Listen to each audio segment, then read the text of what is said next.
Bagamat ikinalungkot naman po ni COMELEC Commissioner Sixto Brillantes ang desisyon ng Supreme Court hinggil sa pagpigil ng implementasyon sa airtime limits ng political advertisements, lubos naman itong iginagalang ng nasabing COMELEC chairman.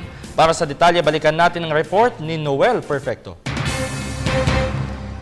Personal nakakausapin ni COMELEC Chair Sixto Brillantes ang Pangulong Benigno Aquino III kaugnay muling panghihimasok ng kataas-taasang hukuman sa mga desisyon ng Commission on Elections, particularly yung may kinalaman sa ilang pagbabago sa operasyon ng ahensya na naglaylayong sanang gawing independyente, maayos, malinis, matipid at walang anumang bahid ng anomalya ang parating ng midterm elections sa Mayo ng taong kasalukuyan.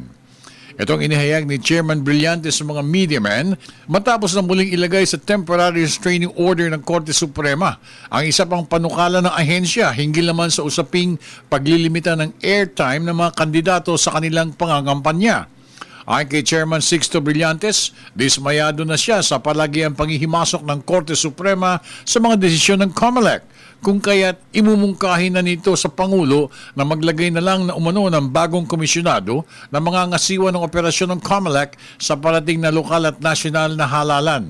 Nauna sa mga pangingialam umano ng Supreme Court ang paglalagay ng Team Buhay at Team Patay ng mga posters sa mga simbahan sa ang mainitang kontrobersiya sa halalan sa Cavite. At pangatlo, ang urong-sulong na desisyon ng Korte Suprema sa party list candidates na lalahok sa ikalawang automated elections sa Mayo. Para sa Telebisyon ng Bayan, ako naman si Noel Perfecto.